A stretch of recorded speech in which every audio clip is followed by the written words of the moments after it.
Okay, it's Sunday afternoon.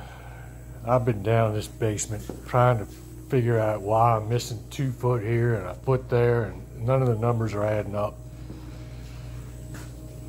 I did just find that the reason, or part of the reason they're not adding up, is that is a undocumented wall. And that wall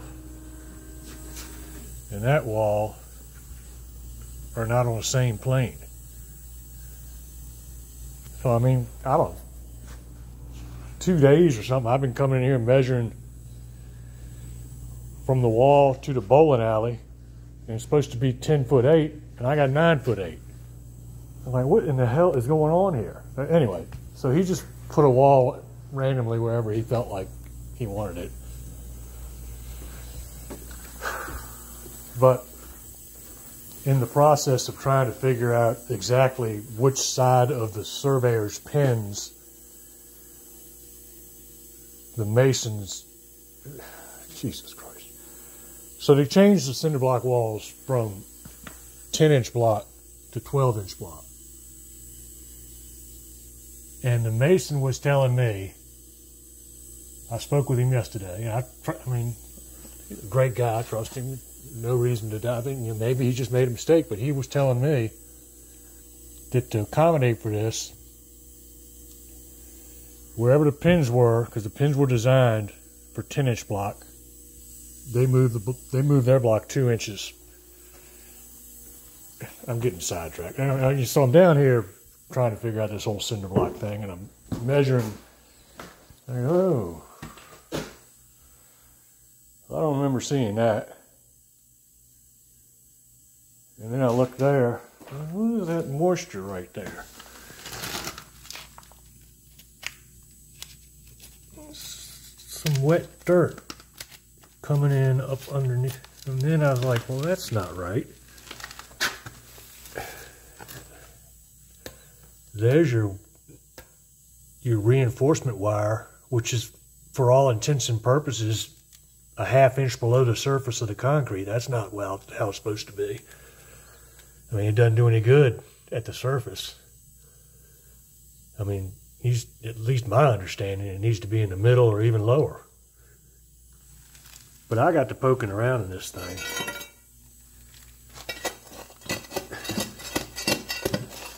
And this is the 4-inch fill. You know, it's like stone that they compress.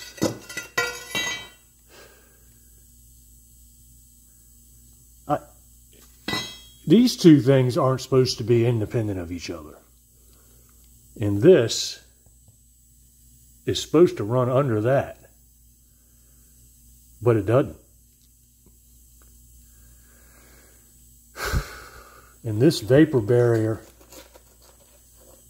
for this slab is barely 3 inches. And it's supposed to be 4. The weld wire's at the surface. 2 independent. Oh, so I saw the water. I saw the crack. We got the same shit here.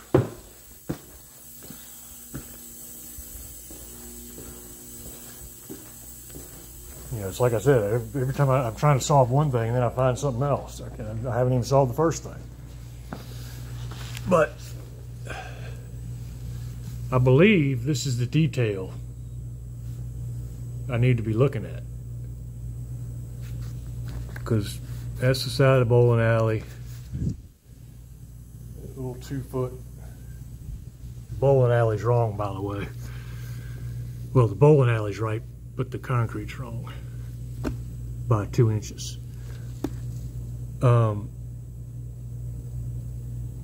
But by this drawing,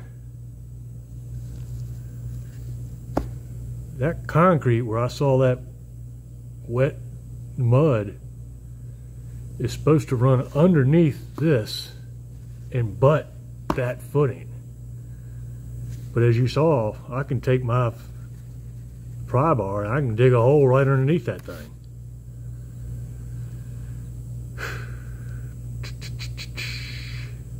So that 4-inch base course is what I'm digging in, directly under this piece of slab. And I don't see any foot. It's not supposed to be independent. I mean, it's supposed to be one unit.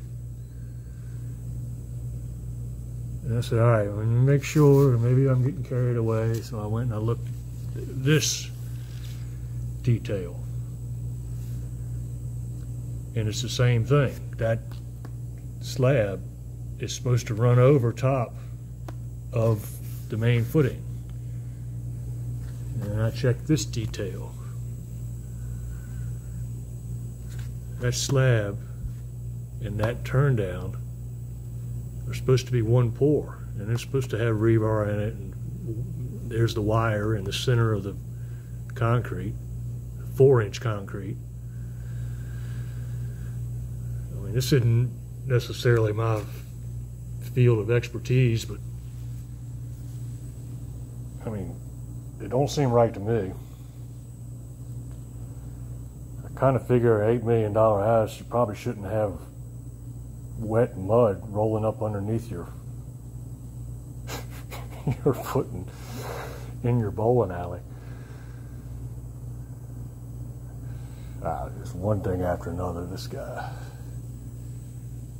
At any rate, let me see if I can go back and solve the first problem I was looking for.